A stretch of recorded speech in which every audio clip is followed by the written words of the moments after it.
All right, we are back. I am the logical predictor, back from vacation. You know what? I first want to apologize. I'm sorry that I was on vacation. I'm sorry that I didn't get to do the theories video, but there will be one tomorrow. Promise, there will be one tomorrow. And we got some good news. Um, Following what happened on Raw, what happened on NXT. So why don't we get started right here? We're gonna be recapping Raw. We're gonna be recapping NXT. It's gonna be amazing. So Goldberg reissued his SummerSlam challenge to Bobby Lashley, our WWE champion. And the start of this Raw was alright, but it really just it was just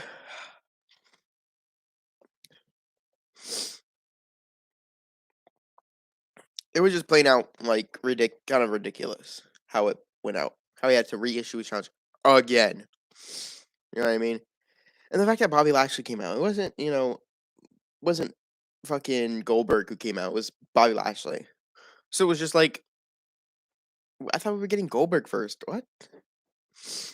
But still, Goldberg emphasized that um that his spear is going to kill Bobby Lashley. So you're going to see Goldberg and Bobby Lashley at SummerSlam. It is official. Bobby Lashley did confirm that that's going to happen. With the surprise return of Goldberg's son Gage, who was sitting right there in the audience. The MVP was talking trash to him, you know? Goldberg comes out, comes back, spears MVP. It is very sorry, I'm kind of sick, but yeah, Bobby Lashley and Goldberg will be fighting at SummerSlam. It'll be a pretty good one. So I don't know, it'll be pretty good matchup, but I don't know. I don't know. It's just the MVP spear was actually like kind of got me laughing. What not got me laughing was Drew McIntyre taking on Shanky and Veer in a handicap match for it to end in a fucking GQ. Why? Why? He ended in a DQ. It makes no sense. There's no need for it. Flat out bullshit. Flat out bullshit. Should not need to happen. It was because they had a chair. And then Drew McIntyre, towards the end of it, everybody had a chair. Except for Drew McIntyre. But Drew McIntyre was like, you know what? I got a backup plan. Pulls out the sword and starts hammering on the chair. And Jinder Mahal left. Like, you make him look like a fucking pussy. Like, I just want these two to fight. I want Jinder versus McIntyre in the ring again. Without any disqualifications, no shenanigans, no none of that. Just both of those men in the ring. Okay?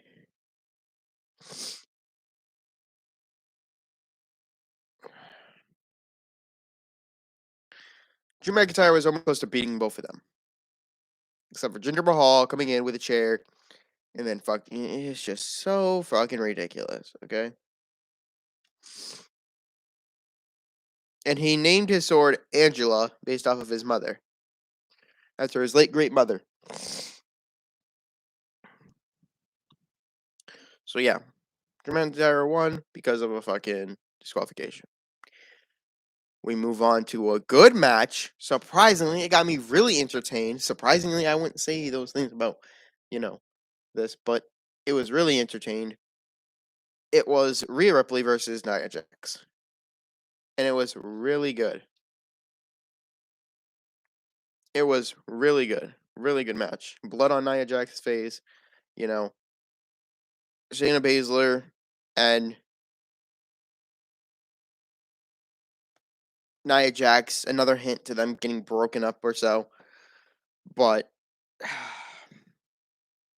towards the end of it all, We got to see the Nightmare take the last statement towards the end of their little, conversation as Shayna Baszler left the ring. We got to see a little Riptide. See a little Riptide put on Nia Jax from the Nightmare herself, Rhea Ripley. Really good match. Really good matchup. That's what keeps you entertained. And that's something that I like. Mason T-Bar defeats Monsoon and Ali.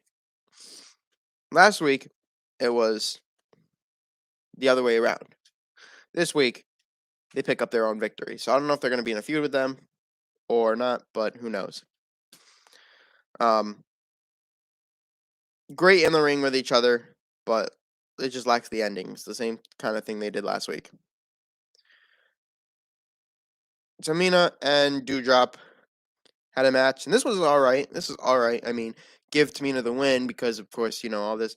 But it was at the cost of a distraction. You had Tamina win against Doudrop because of the distraction of Alexa Bliss. Ridiculous. Damian Priest was in the back with Riddle, talking about moving on forward with that Randy. Yeah, I miss you, Randy.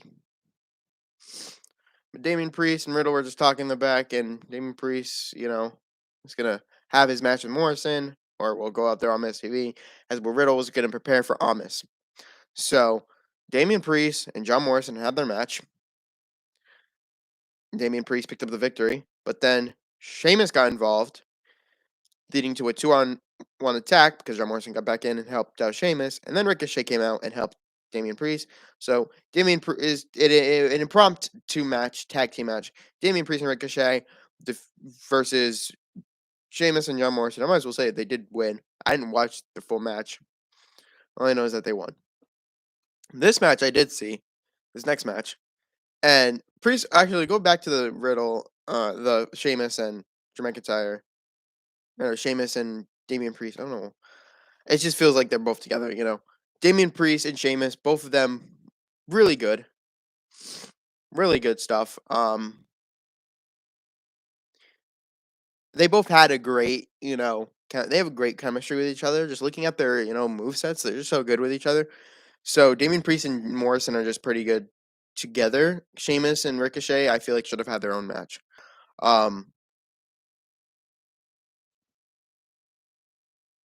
So Priest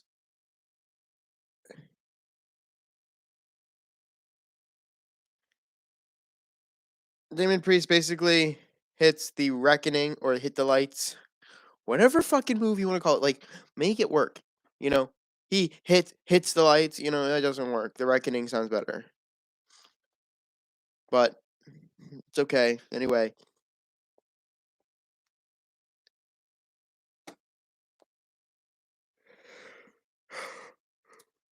Oh, I'm very tired. But anyway, Amos and Riddle. That's the great match. That was another great match. Loved it. Amos did defeat Riddle. He's a freaking giant. Come on, you can't really make the giant be defeated. But this will lead to a fucking Randy Orton Riddle taking on AJ and Amos. Like, it's destined to happen. They're gonna win. Keith Lee and Karrion Kross then had a rematch, and Keith Lee won this. Now, I'm okay with that. I'm okay with Keith Lee winning. I was gonna say if Karrion Kross wins again, there's something else going on because Jeff Hardy was supposed to defeat him twice.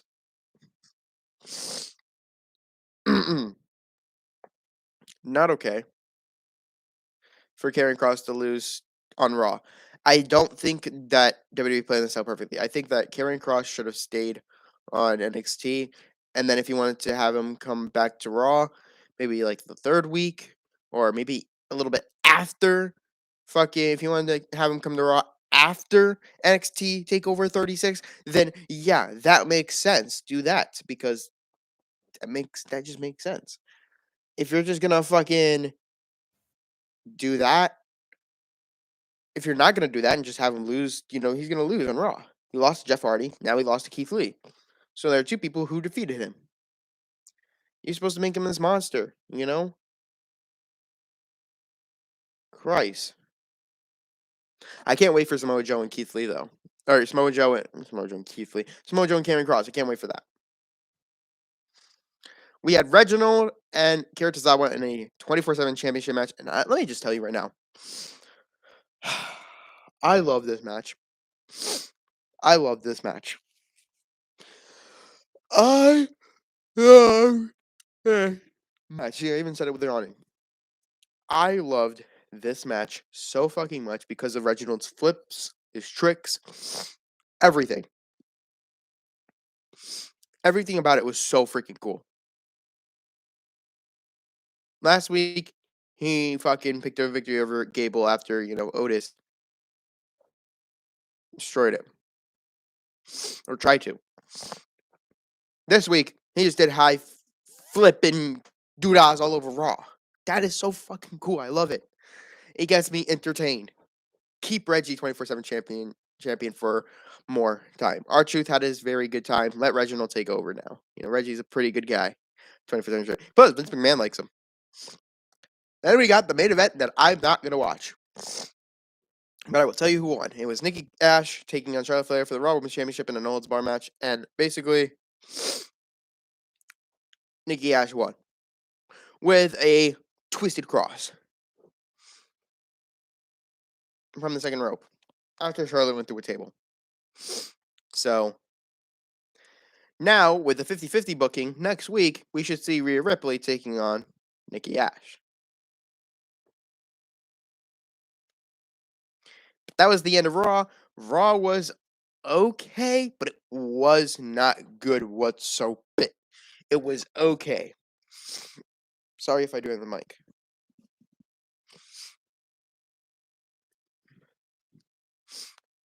I want to keep the stream short because I got places to go, So, before we have anything, if you guys haven't subscribed, please hit the subscribe button, comment down below, leave a like. Please turn on those post notifications so you never miss any wrestling content from me. Let's move on to NXT. We start off with Hit Row versus Legado del Fantasma, and Hit Row won via disqualification. So we're gonna lead up to an NXT North American Championship match between Santos Escobar and Dax. Isaiah Swerve Scott, I mean. It's gonna be a great one. I can't wait for it. It's gonna be great, and I can't wait to see it, man. I can't wait. I can't really wait to see it. Like, I hope Escobar wins, but I'm gonna have to go with Swerve in this one.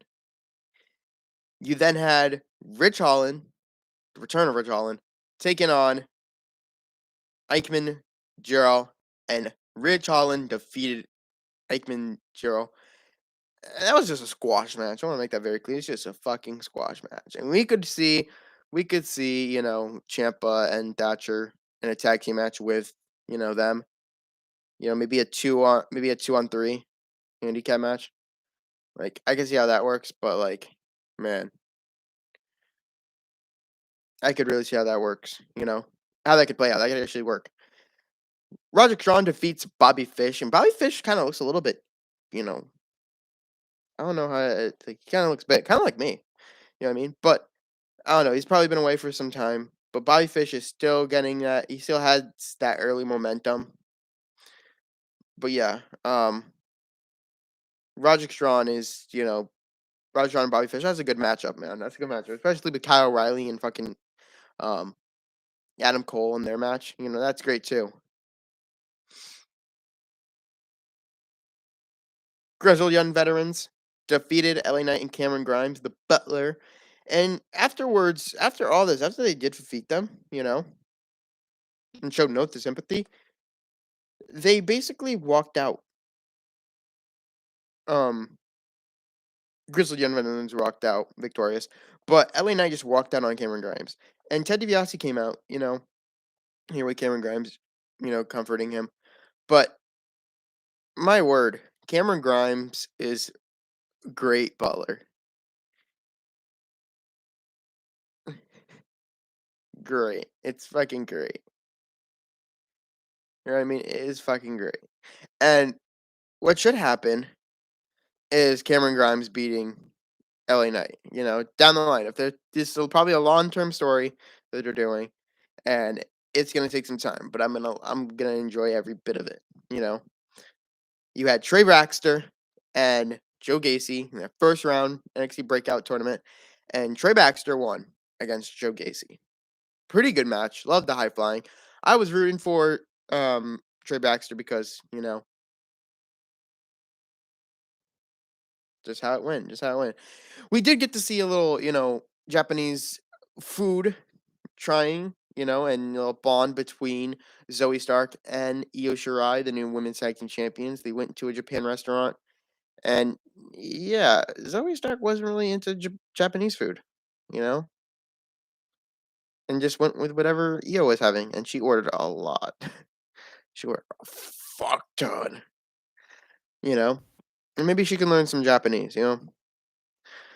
Karen Cross again provokes Joe, and Joe wasn't stopping, was not stopping. Joe locked in his, move, and Joe has his particular move. So it's literally he grabs here and he grabs the head. He grabs the head, hold it in place. But I like carrying crosses because he puts his on his neck. You see how tight he's pulling on that, you know? So like, yeah, Karrion Cross's submission move is better than Joe's. And I said WWE put out whose submission move is better. Obviously, Karrion Cross. He has the fucking, as where Joe, like, he has it around the head. Maybe if he put his like behind the neck or so, like maybe like this, behind the person's neck, if he can reach back there, then yeah, you know. Or if he did the same thing as Cross, put his neck, he'd probably make him pass out. And then we had the family.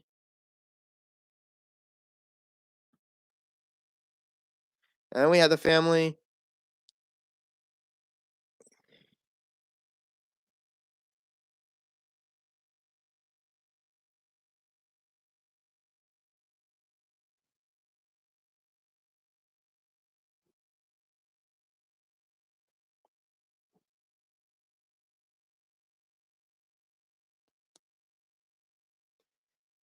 Then we had the family. Oh yeah, sorry, I was getting checked a little bit.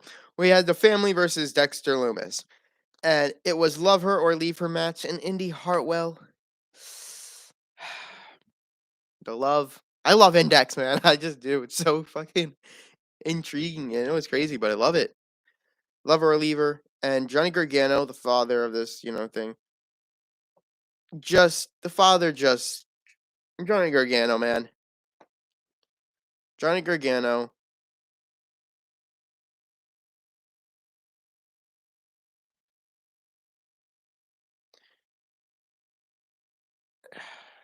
Johnny Gargano defeated Dexter Loomis, unfortunately. And yeah, though it was a loser, no more discussing about fucking like Loomis at all. Again, before they left, before the show ended, love conquers all. Indy Hartwell ran back into the ring, jumped on top of her, man, and gave her a big fucking wet kiss, man. A passionate kiss. Rushed back, jumped into his arms, and kissed her. And the way was just like, no, no, no. I don't know what Austin Theory's up to, but that what brought us to the end of NXT. It was so great, but now because I want to keep the stream short, we need to talk about some news, and that is Bray Wyatt had been released alongside with yesterday Ric Flair. When it came to Ric Flair was frustrated with how he was being booked. He called up Vince McMahon and requested his release and the wish he got, and basically that's how it ended. It ended in Ric Flair leaving, and WWE actually said this. This is all that WWE said. Ric Flair released. We have come to terms on the release of Ric Flair as of today, yesterday, August 3rd, 2021. No wishing him on the, you know, no more wishing on their um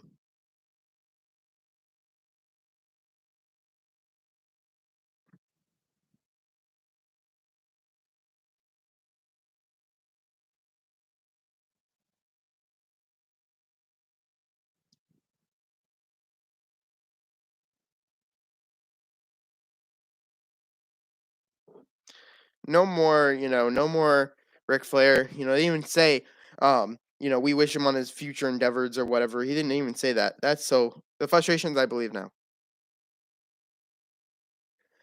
WWE is coming to terms with Bray Wyatt, and this sucks too because Alexa Bliss now has the Fiend power, and